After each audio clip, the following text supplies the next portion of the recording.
po sa ating lahat. Samahan niyo po ako sa araw na ito. Almusal tayo with Ned. Namiss ko ho kayo kahapon, pero andito na naman po tayo ngayon.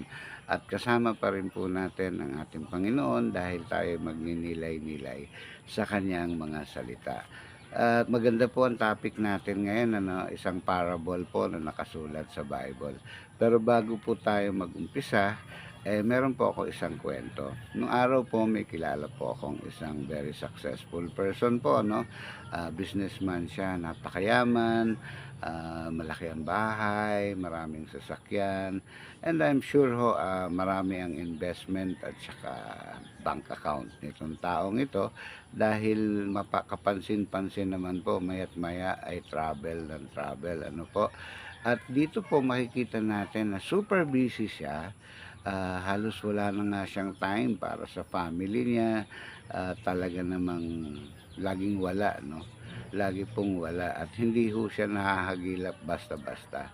Madalas naman pong merong mga events na sa bahay nila nagaganap, ngunit piling-pili lang po talaga yung mga nagpupunta, yung mga talagang siguro mga ka-business deal niya at saka mga taong maimpluwensya para makatulong sa kung ano man ang mga balak niyang magpapayaman po, At nakita ko 'yun kasi, kaibigan ko nga siya at naimbitahan ako do'n, isang beses lang po.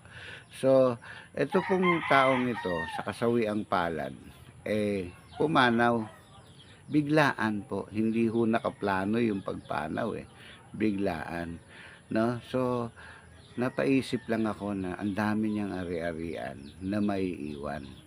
Pero ang tanong po, sobrang nagpayaman siya dito sa lupa. May kayamanan din po siya, kaya doon sa kanyang pupuntahan, So, minsan, pagka nire-relate ko po ito sa buhay natin, na tayo mga mahirap lang.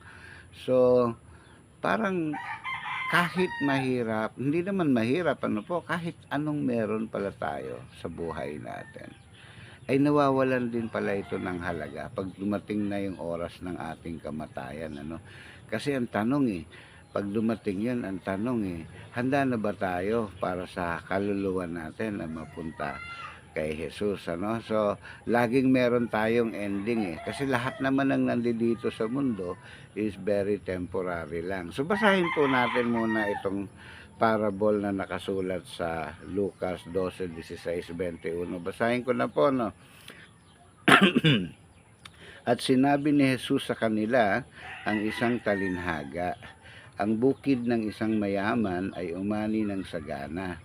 At sinabi niya sa sarili, ano ang gagawin ko sapagkat wala na akong paglalagyan ng aking mga ani. At sinabi niya, ito ang gagawin ko. Gigibain ko ang aking mga kamalig at magtatayo ako ng mas malaki. At doon ko ilalagay ang lahat ng aking butil at mga ari-arian.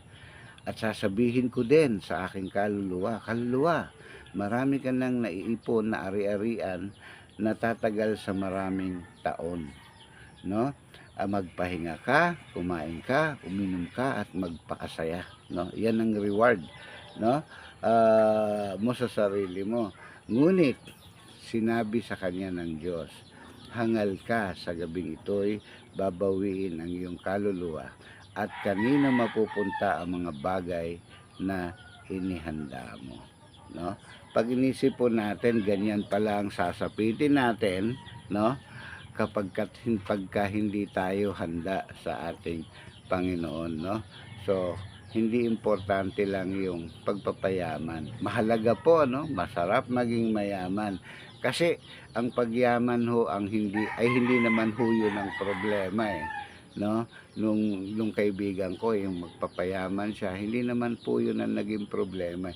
Dahil ang naging problema lang is binigyan niya ng trust, more trust doon sa wealth niya kaysa yung sa Panginoon, po. So, nawawala kasi sa sirkulasyon ng ating Panginoong Hesus sa buhay na natatamasa niya, na sure naman pong blessed talaga yon. Pag sinabi nating blessed, may pagpapala po talaga yon galing sa ating Panginoong Hesus, Kasi nagiging feeling comfortable na, feeling okay na siya, 'no, na secured na siya at wala nang mangyayari pang iba sa future niya. So, nakaligtaan niya na ang buhay natin ay hindi natin hawak ang ating oras, 'no. So, minsan sa atin din po, 'no, gano'n din po dapat tayo, 'no. We plan for retirements, we plan for investment, we plan for vacation, and sometimes long-term planning pa, sometimes 10 years planning. Pero hindi ho tayo nagpa-plan sa ating eternal life, 'no, yung planning for our own eternity. At napakahalaga po na maging kasama din natin 'yan sa mga plano natin sa buhay. At sinasabi ko nga ho, hindi ho masamang maging mayaman, hindi masamang magpayaman, masarap, 'no, at kasi nabibili mo lahat ng gusto mo. Pero saan mo gagamitin ang lahat ng ito? Paano ka rin magiging mayaman sa eternity, 'no? Sabi nga sa Matthew 6:33, "Seek first the kingdom of God, and everything shall be added into you." 'No? Tagalogin po natin 'yan. Ngunit unahin ninyo ang paghahari ng Diyos at ang kanyang katuwiran, at ang lahat ng bagay na ito ay idaragdag sa iyo. So, dapat po pala una ang Panginoon sa lahat, 'no? Kahit nagpapayaman ka, ilagay mo siya sa iyong harapan. Yung relasyon mo sa kanya, establish mo. Paano mo naman gagawin 'to? Simple lang po, marami ka na ngang pera, be generous, 'no? Be generous. Gamitin ang yaman para makatulong ka sa iba, sa nangangailangan. Huwag mong antayin na humingi sila ng tulong sa'yo. Kung nakikita mo naman, puwede ka na pong mag-donate, puwede ka na pong mag-invest para kay Lord, ano? Be compassionate din po, 'no? Kailangan din natin ng compassion kasi 'yan yung emotion natin, feeling natin, 'no? Magbigay tayo ng oras sa ibang tao, hindi lang tulong, maski yung oras man lang, ano, yung bang nandoon tayo sa kanilang tabi para maramdaman nila na meron silang nasasandalan na kasing yaman mo. Ano po, 'no?